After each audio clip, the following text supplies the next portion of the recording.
These days, there are a lot of misconceptions related to schools in our country. And based on my experience, I thought of sharing few of my insights with you all. If you have watched my video, I said that I consider Southern India as a goddess of knowledge. The reason being they are extremely balanced when it comes to their primary, secondary, and tertiary education, which gives them a foundation for better development.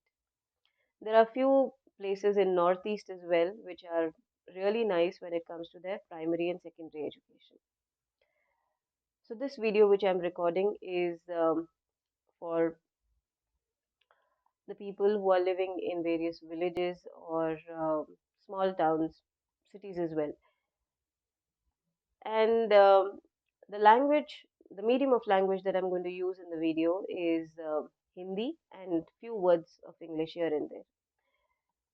तो हमारे यहाँ जो parents है, चाहे वो किसी भी वर्ग के हो, सभी पेरेंट्स की एक ही इच्छा होती है कि बच्चों को सही शिक्षा दे और सही संस्कार। और काफ़ी सारे पेरेंट्स जो होते हैं, वो खूब सैक्रिफाइस करते हैं अपने बच्चे को अच्छी शिक्षा देने के लिए। इस वक्त आप देख रहे होंगे काफ़ी सारे टाउन्स में, छोटे शहरों में बहुत मार्केटिंग हो रही है प्राइवेट स्कूल्स की। और आप देख रहे होंगे शब्द जैसे ग्लोबल, इंटरनेशनल। और मार्केटिंग करते समय आपने ये सुना भी होगा that we will make your child a global citizen. तो ये ग्लोबल सिटीजन क्या होता है? देखिए, जब आपका बच्चा पैदा हो जाता है ना, तो वो ग्लोबल सिटीजन वैसे ही बन जाता है। हमारी आइडेंटिटीज कैसे बनती है? जब बच्चा पैदा होता है तो पहले होती है उसकी फैमिली आइडेंटिटी, फिर communal identity, regional, state, national, और उसके बाद ग्लोबल आइडेंटिटी। ऐसी ही कुछ विचारधारा है ना लोगों की। तो उनको ऐसा लगता है कि एक अच्छे स्कूल में पढ़ा दिया तो सीधे बच्चा अपना कॉलेज के बाद में वगैरह वो सीधे फॉरेन चला जाएगा। और फॉरेन ही हमारे दिमाग में तरक्की है। तो हमारे देश में ना खूब सारे स्कूल्स हैं। हमारे यहाँ आईबी स्कूल्स है, boarding schools, central government, state government, आश्रम स्कूल, सैनिक स्कूल, आंगनवाड़ी, बहुत सारे स्कूल्स। ये स्कूल्स बने हैं हमारी डेमोग्राफी को ध्यान में रखते हुए, हमारे इकोनॉमिक जो हमारा स्टेटस होता है, डिस्ट्रीब्यूशन जिस तरीके से हमारा है, उसको ध्यान में रख के ये स्कूल्स बनाई गई है। तो थोड़ी देर के लिए मैं चाहती हूँ कि आप जो मैं कह रही हूँ उसे इमेजिन करें। क्या आप कभी किसी पहाड़ी एरिया में गए हैं? पहाड़ी एरिया में एक किस्म की फार्मिंग होती है। वो हिल पे या माउंटेन पे होती है और उसे हम कहते हैं लैंडस्केप फार्मिंग।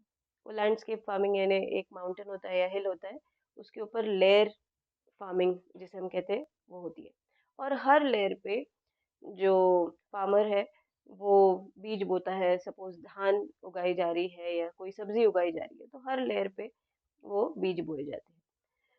पर जब हार्वेस्टिंग होती है तो हर लेयर से धान इकट्ठा होता है और एक जगह जमा किया जाता है। वो धान जो है वो कभी अन्नदानम के लिए इस्तेमाल होता है, सपोज सेंट्रल गवर्नमेंट के लिए, स्टेट गवर्नमेंट के लिए, आपके घर का राशन, हमारे जो सैनिक होते हैं उनके लिए जो राशन जाता है, या इस वक्त जो जंग छिड़ी हुई है वहाँ पे अगर हमें उसे पहुँचाना है कोई मदद के तौर पे, तो उस तरीके से वो डिस्ट्रीब्यूट होता है। ऐसे ही हमारे देश में पॉलिसीज़ बनती है। अगर मुझे किसी आदिवासी क्षेत्र के इंसान से बात करनी है, उसके बारे में कुछ जानना है, उसके क्षेत्र के बारे में कुछ जानना है, तो उसको भी उसके बारे में पता रहना चाहिए। और फिर एक साथ जब इकट्ठा हम बैठते हैं, तब जाके सही पॉलिसीज़ बनती है। और ऑन पेपर जो हमारे पॉलिसीज़ बनती है, वो वाक़ई बेस्ट होती है, चाहे वो स्टेट के लिए बने या नेशनल पॉलिसीज़ बने। इस वक़्त ये वक़्त बहुत अच्छा है क्योंकि हम ये भी देख रहे हैं कि जो स्टेट आइडेंटिटीज़ है वो हमें कितनी पसंद है, चाहे वो लैंग्वेज से रिलेटेड हो या हमारे फूड से रिलेटेड हो। तो ऐसे ही हमारे यहाँ डिस्ट्रीब्यूशन है स्कूल्स का भी।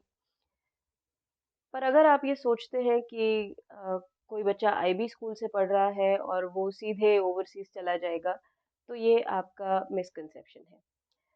मुझे कुछ आईबी स्कूल्स के बच्चों को पढ़ाने का मौका मिला, तो जब तक आपके पास में विज़न नहीं है या ज़रूरत नहीं है, तो आपको क्यों जाना है? तो एक स्किल सेट होता है, उसे मास्टर करने के बाद ही लोग ओवरसीज़ जाते हैं।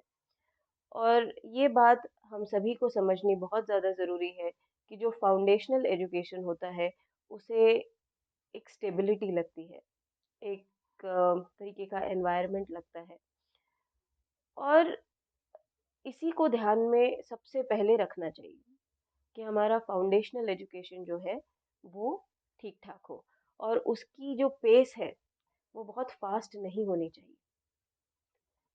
तो ये बात हम सभी को समझनी बहुत ज़रूरी छोटी-सी बात है, लेकिन कई लोगों को बहुत समय के बाद में समझ में आती है।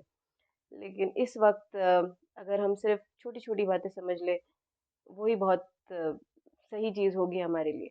तो पेरेंट्स को अपने दिमाग से निकाल देना चाहिए कि बहुत बड़ा स्कूल या ग्लोबल टाइटल लगाने से स्कूल अच्छी नहीं बनती।